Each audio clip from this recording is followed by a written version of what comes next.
दुनिया में एक शख्स एक ही काम कर सकता है, ये बड़ा आसान सा काम भी है, और दुनिया में एक ही शख्स कई काम कर सकता है, ये काम इतना आसान नहीं है। तो ये जिस शख्स से आपकी मुलाकात हम कराने लगे हैं, पाकिस्तान की नामवर, अब समझ नहीं आ रहा है इनका तारुफ पहले कहाँ से शुरू करें, लेकिन एविएटर के तौर पर हम कराना चाहेंगे। उसके हवाले से इनकी किताब भी बड़ी ज़बरदस्त आई। वो एक इनकी जो अचीवमेंट है वो ऐसी है कि दुनिया में पाकिस्तान, बिल्कुल दुनिया में पाकिस्तान का नाम जो है इनकी वजह से जाना गया, देखा गया। गुलकारी, अदाकारी, मेजबानी, वो तो फिर बिजनेस, पता नहीं क्या क्या, बहुत सारी चीजें जो हम कर रहे हैं वो भी ये कर चुके बिल्कुल। तो इतनी सारी चीजें करते हैं और अब हुकूमत पाकिस्तान की तरफ से इन्हें एक बहुत बड़े एजाज से नवाजा गया है। हमारे साथ मौजूद हैं जी फ़ख्र आलम साहब। अस्सलाम वालेकुम। अस्सलाम वालेकुम दोनों को। आप लोग देने मुबारकबाद, तो फिर मैं आप लोगों को भी दे दूं। आपको सबसे पहले आपको बहुत शुक्रिया, बहुत मुबारक हो। सितारा इम्तियाज जी, सितारा इम्तियाज जी, बिल्कुल बहुत बहुत शुक्रिया। आप दोनों को बहुत बहुत मुबारक हो। रमज़ान की मुबारक हो आपको, तमाम देखने वालों को रमज़ान का ये महीना बहुत मुबारक हो। और आप अपने नए घर में तो आपकी उसको मैं मुबारकबाद दे दूं। And it's great to be here, thank you very much. बहुत शुक्रिया। अच्छा ये बताएं कि आप उधर जो फीलिंग थी वो पहले उसका तो जरा एक्सप्लेनेशन देना कि कल कैसा हुआ, महसूस हुआ, गए हैं, खड़े हो गए सामने, अब आपकी जो अचीवमेंट्स है वो बयान हो ही जा रही है एक के बाद एक। नहीं, it was a very good feeling. बड़ी खुशी की बात है। मुझे इस बात की ज़्यादा खुशी थी कि मुझे तो जो अवार्ड मिला ही मिला, लेकिन जो कुछ अवार्ड मैं कहता हूँ कि जो ज़रा थोड़े लेट थे, मसलन कवि साहब का हो गया, इनवॉल्व हो गया, तो वो देख के मुझे बहुत खुशी हुई। And then of course being surrounded in the room with extraordinary people, Jahangir Khan, Jansher Khan, तो आप it's a very special feeling. It is definitely a very special feeling कि आपका जो मुल्क है, आपकी रियासत जो है वो आपको रिकग्नाइज कर रही है। आपकी काम उससे बड़ा ज़ाहिर कोई मोमेंट नहीं हो सकता कि आपका जो कौम आपको पूरी रिकग्नाइज तो करती है, लेकिन रियासत फिर रिकग्नाइज करे। ये मेरे ख्याल में ना आपके नाम के साथ कुछ ये सिलसिला है, फ़ख्र आलम जो है वो आलम को फ़ख्र है आप पर, ऐसा है। लेकिन ये इस नाम में मुझे लगता है कुछ है, एक फ़ख्र ज़मान है जी, ज़माना उन पर फ़ख्र करता है, तो जबरदस्त। एक वो फ़ख्र इमाम साहब हमारे सियासतदान, मतलब ये क्या है, ये यूनिकनेस? मुझे पता फ़ख्र ज़मान का अलबत्ता ये ज़रूर है कि जब वो परफॉर्म करते हैं तो कोई ट्वीट उनका मेरी तरफ नहीं आ रहा होता। जब वो परफॉर्म नहीं करते तो जितने लोग उनको सुना रहे होते हैं वो सब मुझे टैग कर रहे होते हैं, और मुझे सुनने को मैं कहता भाई मैं वो वाला नहीं हूँ, मैं नहीं खेल रहा था, मैं घर पे था आज, so but it is अल्लाह का करम है। I think that's all I can say। या तो मैं नाम बदलूं, कुछ ऐसा कुछ करूं, या कोई काम बदलूं, नाम बदलूंगा या काम बदलूंगा, फिर दाम बदलूंगा, कुछ भी नहीं, कोई भी चीज़ बदलने की जरूरत नहीं है। मैं बताऊं, हम सब अगर अपने अपने काम के अंदर जो है ना मुसलसल कंसिस्टेंटली काम करते रहें और कंटिन्यूस जर्नी पे अपनी स्ट्राइव करते रहें, तो you will always make an impact. And both of you made an impact. जहाँ पे आप लोग पिछले चैनल पे जहाँ पर आप थे, you made a great impact. You make an impact. अभी आप जो बच्चों की बीमारी के हवाले से बात कर रहे थे, मेरे आने से पहले कर रहे थे, so you make an impact in what you do, ठीक है ना। बाकी ये रहेगा कि जी रिकग्नाइज होना नहीं होना, ओके हो जाए तो अच्छी बात है, नहीं हुए तो कोई वो नहीं है। अलबत्ता मैं ये थोड़ा सा ज़रूर वो बिलीव करता हूँ कि मुझे कल ये हुआ कि कुछ ऐसे लोग थे कि जिनकी, जिस तरह मैं भी कवि साहब की बात कर रहा था, कि उनकी ज़िंदगी में ही हमें उनको रिकग्नाइज करना चाहिए था। ये ज़रूरी नहीं है कि हम उनके जाने के बाद जो है उनको वो करें। सो आई बिलीव कि थोड़ा सा हमें ये होता क्यों है, ये मुझे आज तक समझ में नहीं आया। क्योंकि आप देख तो रहे होते हैं बहुत सारे लोगों को, उनका काम देख रहे होते हैं, उनकी अचीवमेंट देख रहे होते हैं, दुनिया उनको मान रही होती है, लेकिन हम शायद रिकग्नाइज करने में या तो सुस्ती से काम ले रहे होते हैं। जी बिल्कुल, और मतलब इतने ज्यादा जनरेशंस जो हैं इस मुल्क की, 2-3 जनरेशंस जो हैं उनकी बुनियादें जो हैं वो फारूक कैसर साहब की वजह से उनके फॉर्मिंग ईयर्स में बच्चों के एंटरटेनमेंट के हवाले से वो पड़ती है। बट आई नो वो है। जहाँ तक आपने कहा कि हम लेट हैं, तो हम बहुत सारी चीज़ों में लेट हैं, कोई नई बात नहीं है, तो हम बहुत ही सारी चीज़ों में लेट चल रहे हैं, लेट स्टार्टर्स, स्लो मूवर्स, लेकिन फिर भी हम जहाँ पर हैं वो बहुत अच्छा है, बहुत बेहतर है, हमें आगे और बढ़ना है। यकीनन ऑलवेज। तो अब आपकी जो नई जर्नी एक शुरू हुई है बाकायदा तौर पे, एक जो आप दुबई में अब आप काम कर रहे हैं और उससे अब मज़ीद। तो देखिए, मैं दुबई, मैं as overseas Pakistani, this is my 20th year living in Dubai, ठीक है। ये 20 साल हो गए मुझे मुत्तहिदा अरब अमारात में रहते हुए। एंड ऑफ कोर्स रिसेंटली मेरे लिए एक बहुत बड़ा ऑनर है, एजाज है कि दुनिया की जो सबसे बड़ी पोर्ट ऑपरेशंस की जो कंपनी है, पोर्ट ऑपरेटर है Dubai Port world, DP world, जो कि दुबई गवर्नमेंट की कंपनी है बुनियादी तौर पे। उन्होंने मुझे अपना वाइस चेयरमैन जो है वो अपॉइंट किया है, which is a great honour.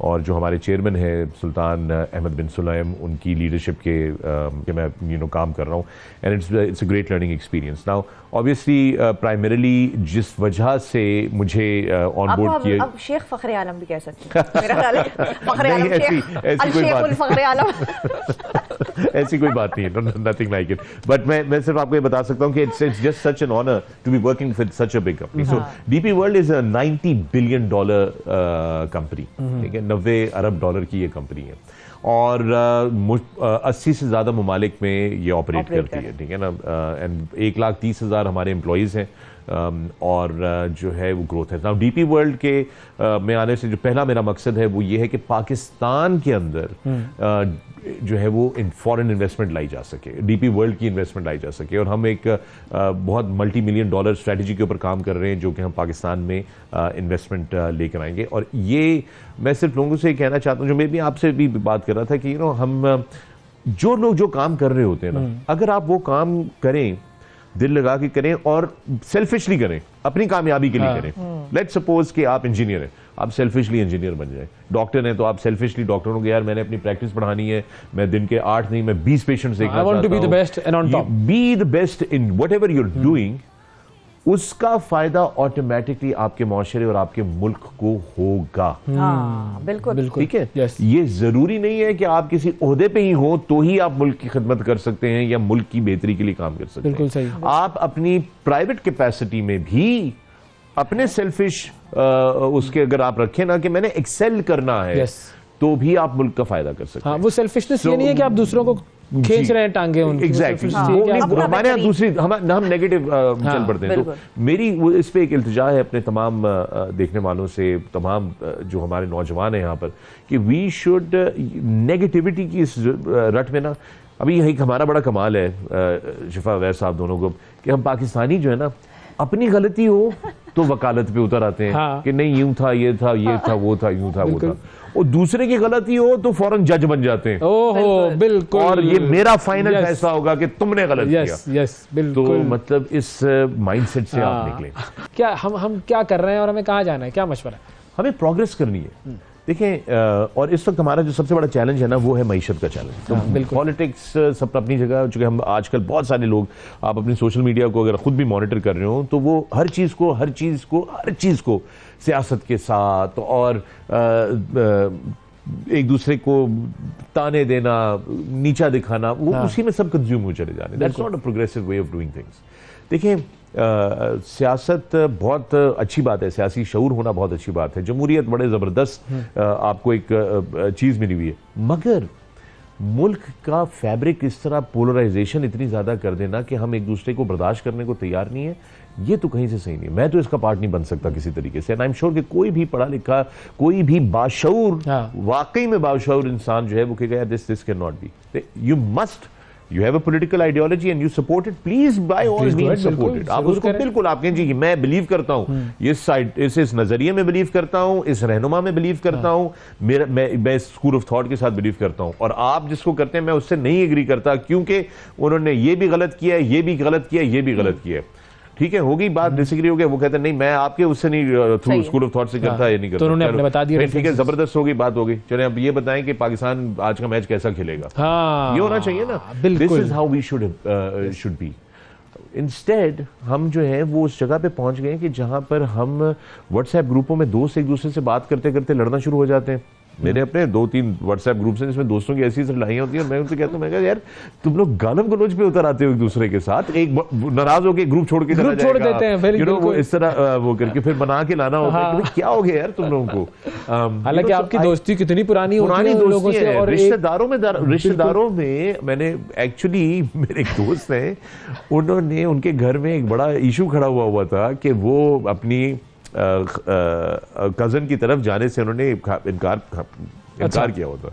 तो वो उनकी बेगम जो थी वो मजाक कर रही थी कि आप इनको समझाएं, आपके दोस्त हैं, आप जरा समझाएं उनको, वो अपने ही कजन ही घर नहीं जा रहे क्योंकि वो जो है वो किसी और जमात को सपोर्ट करते हैं, किसी और जमात को सपोर्ट कर रहे हैं। तो ये जब भी बैठते हैं तो इनकी आपस में इनका आर्ग्यूमेंट हो जाता है। तो इन्होंने कहा पर खाने पे ही नहीं जाना। भाई आप अवॉइड करें उस डिस्कशन को, अवॉइड करें, आप या डिस्कशन अवॉइड कर लें, या फिर या तीली लगाने वालों को अवॉइड करो, दरमियान में तीसरा भी एक होता है, वो जानता होता है कि इसका ये साइड है, इसका वो साइड है, अब तीली लगाए जरा। के साथ आपस में डिसएग्री कर ले, सब्र और तहम्मुल के साथ डिसएग्री किया जा सकता है। हाँ। ऐसी कोई दुनिया में कहीं पे कोई चीज नहीं लिखी हुई कि नहीं आप सब्र और तहम्मुल के साथ एक दूसरे के साथ जो है वो डिसएग्री नहीं कर सकते। हम चाहते हैं बस मैं ही बोलूं, मेरी बात ही सुनी जाए, समझी जाए और उसको सच माना जाए, दूसरे पर लगा दो बैन। अपनी गलती तो वकील, दूसरे की गलती तो जज। Simple is that. अच्छा, एक चीज ये भी है कि हम मतलब एक वो अंग्रेजी की कहावत थी ना कि I might disagree with what you are saying but still I will stand up for your right to speak.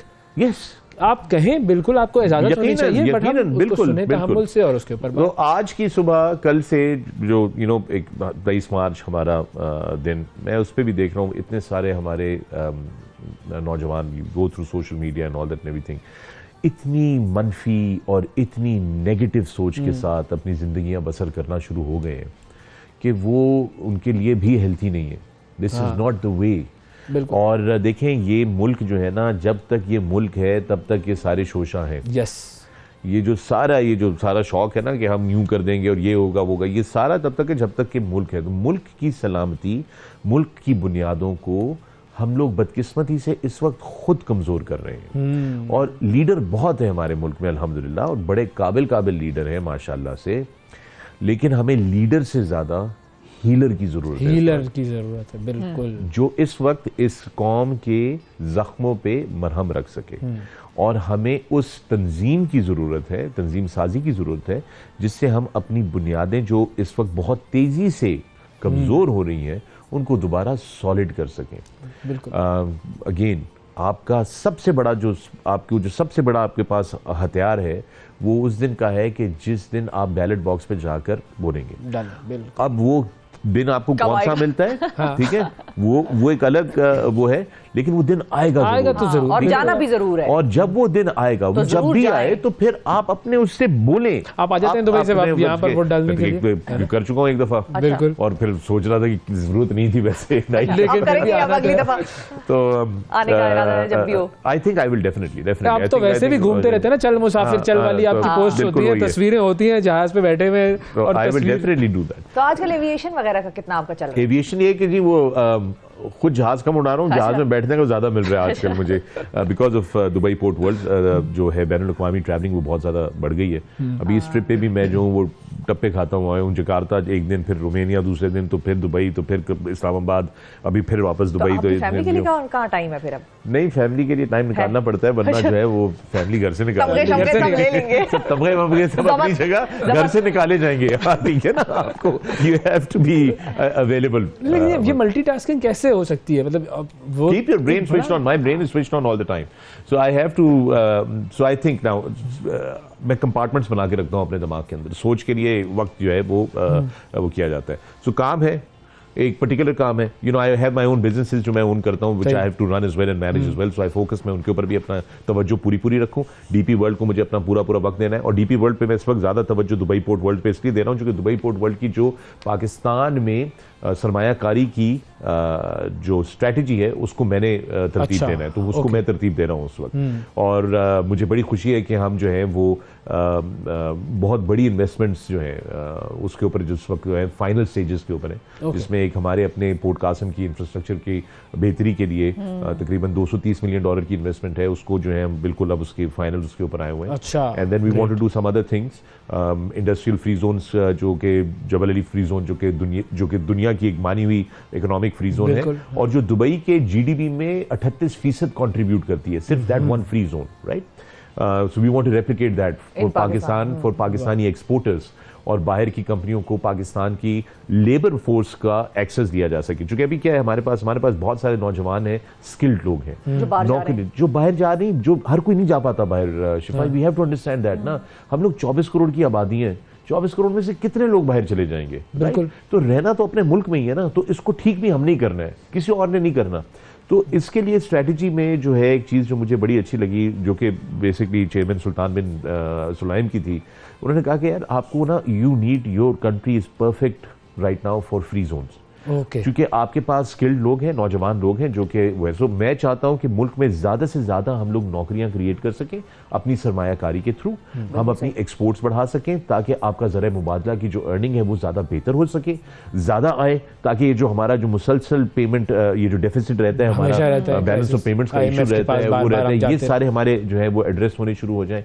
और हमारी चूंकि हम एक इंपोर्ट बेस्ड मुल्क रहे हैं, हमारी कंजम्पशन बहुत ज्यादा है, 24 करोड़ लोग हैं, आपकी कंजम्पशन बहुत ज्यादा है हर चीज के अंदर, बट एनर्जी की रिक्वायरमेंट्स में आपकी इतनी ज्यादा है, आपको अपना मोटर गैसोलीन या diesel, furnace oil, jet fuel, crude oil, वो सब आप बाहर से लेकर आते हैं, डॉलरों में उसकी पेमेंट करनी पड़ती है। अब हम उसकी पेमेंट करें या दवाइयों की पेमेंट करें, खुदा ना खासा हम पे ये वक्त ना आ जाए श्रीलंका वाला कि जी किस चीज के लिए हमने अपने डॉलर रिलीज करने हैं, जो कि इस वक्त हो रहा है स्टेट बैंक के अंदर, हमने रोके हुए बहुत सारे एलसीज नहीं कर रहे, खोल रहे, क्योंकि नहीं खोली जा सकती because of the shortage of dollars. So how do you change that? You change that by adding exports and through economics. So my work now, the next body of my work, यानी कि जो है ना entertainment industry अपनी जगह है, मेरी फिलॉन्थ्रपी के जो जितने भी वो है वो अपनी जगह है, फिलॉन्थ्रपी भी मैं again I have to thank Dubai Port World, चूंकि ये रिश्ता जो मेरा डीपी वर्ल्ड से शुरू हुआ वो हमारे जो सैलाब आए थे रिसेंटली, उसमें हुआ कि मैंने उनसे जब जाके कहा कि जी हमारे मुल्क के अंदर बड़ी तबाही मची है, I am so grateful to the leadership of United Arab Emirates. उन्होंने $2.5 मिलियन का स्ट्रेट अवे उन्होंने कहा वो, और ये नहीं कहा कि हमारा कमिटमेंट है, फौरन जो है उन्होंने पैसे जो है फौरन रिलीज करके and they were just sent out immediately to Pakistan, क्योंकि फौरन जो है असिस्टेंस दी जा सके। तो वो मेरी फिलॉन्थ्रपी की जर्नी अपनी जगह है, वो सारी चीज़ें अपनी जगह है, but my next scope of work and my next part of मेरे सफ़र का जो अगला हिस्सा है पाकिस्तान के लिए, वो है कि पाकिस्तान की मईशत के लिए मैं किस तरीके से पॉजिटिवली कंट्रीब्यूट कर सकता हूँ। अच्छा, अब मईशत की बात हम करेंगे, लेकिन अब हमारे साथ जो है वो नैयर बुखारी साहब भी मौजूद हैं, पाकिस्तान पीपल्स पार्टी से उनका ताल्लुक है, और चूँकि ज़ाहिर है सियासत और मईशत एक साथ जुड़ी हुई है, तो हमारे साथ मौजूद है जी नैयर बुखारी साहब, उनसे ज़रा बात कर लेते हैं। अस्सलाम वालेकुम नैयर साहब। वालेकुम अस्सलाम सर, थैंक यू, बहुत शुक्रिया आपने प्रोग्राम के लिए वक्त निकाला। फ़ख्र आलम साहब हमारे साथ मौजूद हैं, सितारा इम्तियाज़ से भी नवाजा गया इन्हें, और पाकिस्तान के लिए बड़ा ज़बरदस्त काम कर रहे हैं मईशत के हवाले से भी, और एक ओवरऑल व्यू इनका है पाकिस्तान के हवाले से।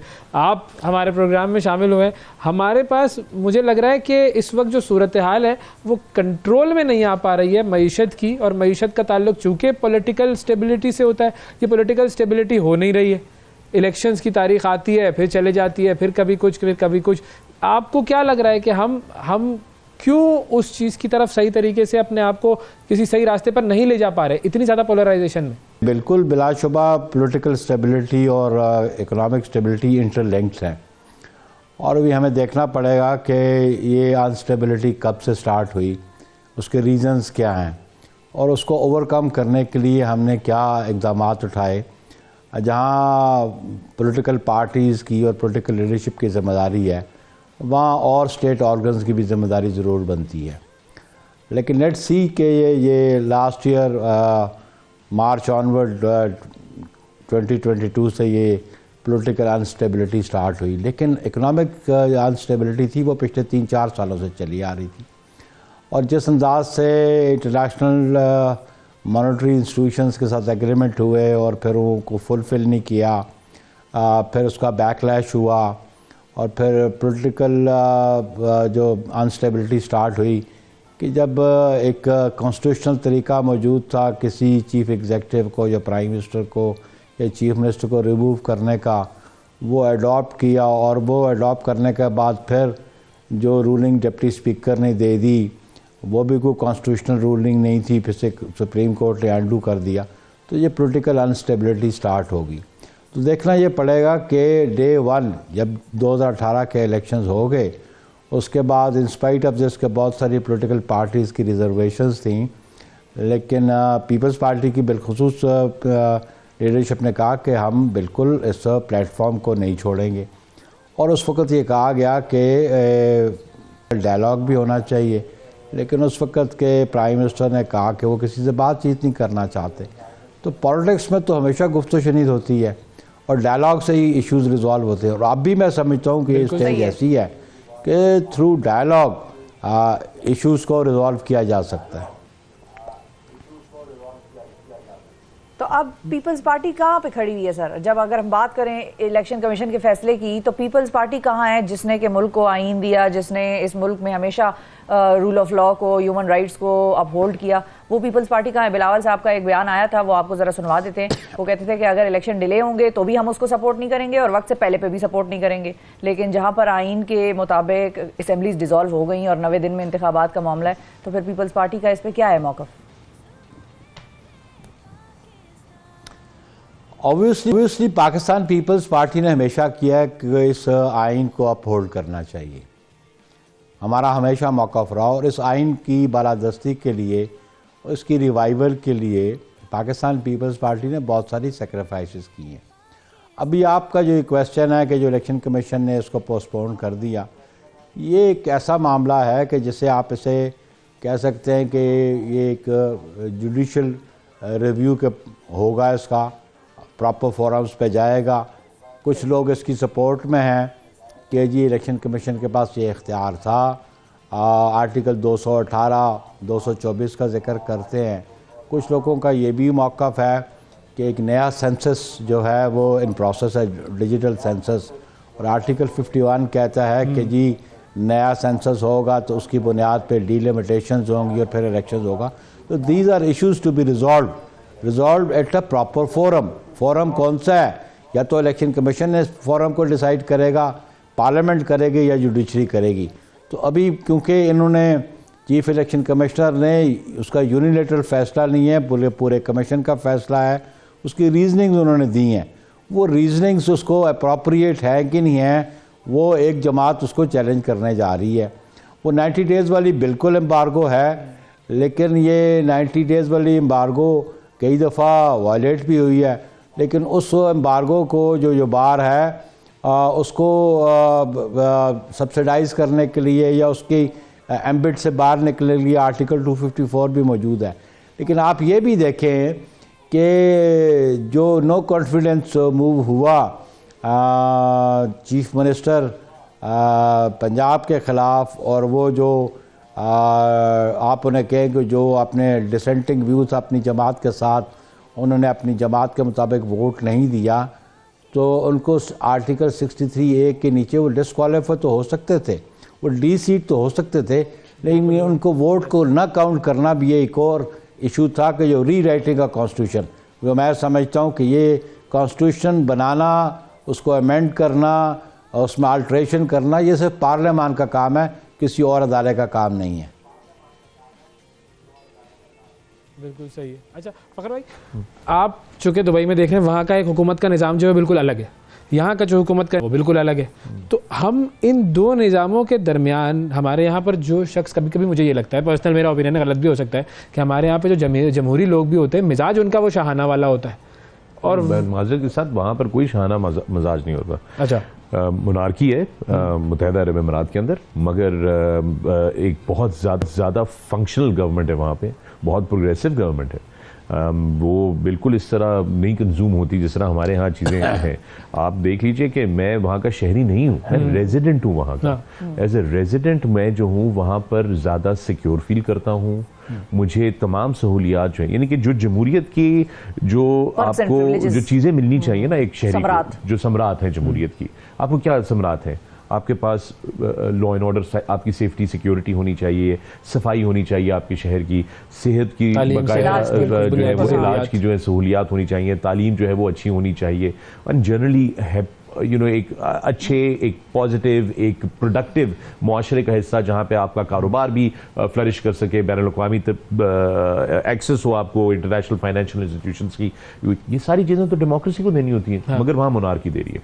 तो मुझे कहना नहीं चाहिए, शायद बहुत सारे लोगों को ये बात बुरी लगे, एतराज़ होगा, लेकिन मुझे पता नहीं क्यों ये लगता है कि it is not the matter of the system, but it is a matter कि सिस्टम किसके हाथ में है। तो अगर हमें वहाँ पर, अगर फ़र्ज़ करें मुत्तहिदा अरब अमीरात में ऐसी बादशाहत होती, दुबई के रूलर जो होते या अबू धाबी के रूलर ऐसे होते कि वो नहीं इस तरह की चीज़ों को सोचते। चूँकि मैं आपको हिज़ हाइनेस शेख मोहम्मद की एक बड़ी इंटरेस्टिंग बात बताता हूँ, उनकी किताब में भी उन्होंने ये बात लिखी है और उसको कोट करते हैं बहुत सारे लोग। I want a better future for my people today. ये नहीं कि 5 साल 10 साल का 20 साल लारा नहीं लगा, लारा नहीं देना। I want a better future, और वो हमें भी अपना पीपल कहते हैं, यानी कि हम जो वहाँ पे रिहाइश पजीर हैं हमें भी कहते हैं कि भाई वो है। हैविंग सेड दैट, हर माशरा जो है उस हर माशरे में कहीं ना कहीं पे कोई ना कोई इशू जरूर होता है, लेकिन देखें, we need a functional government and a functional administrative. वो हमारे यहाँ we are a top heavy government, ठीक है। मैं अगेन किसी पॉलिटिकल पार्टी को ना मैं की बात कर रहा हूँ या वो नहीं कर रहा, मैं एक निज़ाम की बात कर रहा हूँ। हमारा निज़ाम जो है ना, उसकी सरकार टॉप हैवी है। टॉप हैवी से मुराद क्या है मेरी, आप जरा देख लीजिए कि जिस तरह हम लोग ऑपरेट करते हैं। एक CSS करता है नौजवान, और वो अपनी पहली पोस्टिंग पे आता है, असिस्टेंट कमिश्नर आता है, उसको पराडो भी उसको सरकार की तरफ से मिलती है, एक घर भी बड़ा सा मिलता है उसको, उसके साथ 2 अदद वो सिक्योरिटी की वो पुलिस की मेंटालिटी उसकी अलग हो जाती है। तो वो उधर से वहां से तो उसकी स्टोरी वहां से शुरू होती है। फॉर एग्जाम्पल अगर आप इसको देख लें, वी हैव टू अंडरस्टैंड कि ये चीजें जो है ये अखराजात हैं। ये अखराजात का लोड किस पे पड़ता है? खजाने पे पड़ता है। खजाने पे जब लोड पड़ता है तो कौन डिप्राइव होता है? अवाम डिप्राइव होती है, क्योंकि वो पैसे कहीं और अगर इस्तेमाल होने होते हैं तो वो गवर्नमेंट के एक्सपेंसेस को। मैं आपको एक चीज बता देता हूँ, मैं आपके साथ यहाँ इस्लामाबाद में ड्राइव करता हूँ, आप और मैं चलते हैं एक दिन, बल्कि इस प्रोग्राम में एक स्पेशल बनाइए आप, तो मैं आपके साथ चलता हूँ या आप लोग खुद भी ये कर लीजिए। यहाँ पे जितनी सरकारी बिल्डिंग्स हैं, उन बिल्डिंग्स के बाहर जरा ड्राइव कीजिए और उनके बोर्ड पढ़िए, और फिर मुझे ये बताइए कि आपकी जिंदगी में इस डिपार्टमेंट का कहां पे कौन सा रोल था, या जिससे आपकी जिंदगी में बेहतरी है। सही है। ये एक दफा आप जरा कीजिएगा, क्योंकि मैं आपको बहुत सारे ऐसे डिपार्टमेंट यहाँ पे दिखा सकता हूँ जो मैं पढ़ता हूँ, अच्छा हमारे पास ये भी बड़े शाहाना दफ्तर करता क्या है, ये डिपार्टमेंट, उसका दफ्तर बहुत है, ये डिपार्टमेंट करता क्या है, इससे मेरे उस पर क्या हुआ है। So you we have to, हमें एक ऑडिट करना पड़ेगा, हमें एडमिनिस्ट्रेशन का ऑडिट करना पड़ेगा, हमें जो खाम में जो हमने लोडिंग की हुई है, और दूसरी चीज ये है हुकूमत का काम। और जिस वजह से मुत्तहिदा अरब अमीरात की ये मोनार्की की हुकूमतें जो हैं, नॉन डेमोक्रेटिक हुकूमतें जो हैं, वो कामयाब हैं, वो इसलिए हैं क्योंकि दे बिलीव कि हमारा काम है लोगों को फैसिलिटेट करना, हमारा काम लोगों को रेगुलेट करना या वो नहीं करना। कवानीन मौजूद है, आपने इन कवानीन के अंदर ऑपरेट करना है। इस कानून की वायलेशन करेंगे तो आप जो है वहां पर कानून के सामने जवाबदेह होंगे, उसमें कोई फर्क नहीं, किसी को भी किसी। अच्छा, नैयर साहब की तरफ मैं जाऊंगा। आखिरी चीज नैयर साहब, 30 सेकंड्स हैं, just wanted you to reply कि क्या इमरान खान साहब और उनकी पार्टी को बैन हो जाना चाहिए? पीपल्स पार्टी का क्या मौकफ है?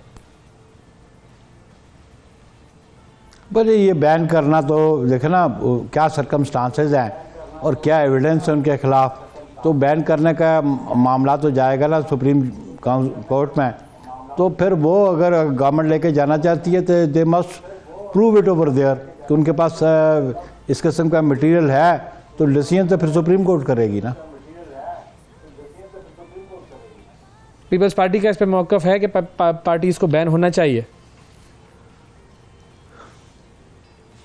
जी मैं तो ये समझता हूँ कि अगर तो उन्होंने इस किस्म की गई ये गवर्नमेंट ने ये कहा है ना, तो गवर्नमेंट ने ये कहा है कि जी हम मूव करेंगे या उनके खिलाफ इस किस्म का मटेरियल है, तो let it be placed before the proper forum, circumstances पर फैसला let the forum decide it. बिल्कुल ठीक है, बहुत शुक्रिया और मटेरियल। फखर आलम साहब, आपका भी गोल्डन वीजा आपके पास है, कोई पित्तल वीजा हमें भी भिजवाए, फिर बात करते हैं। Thank you ji, thank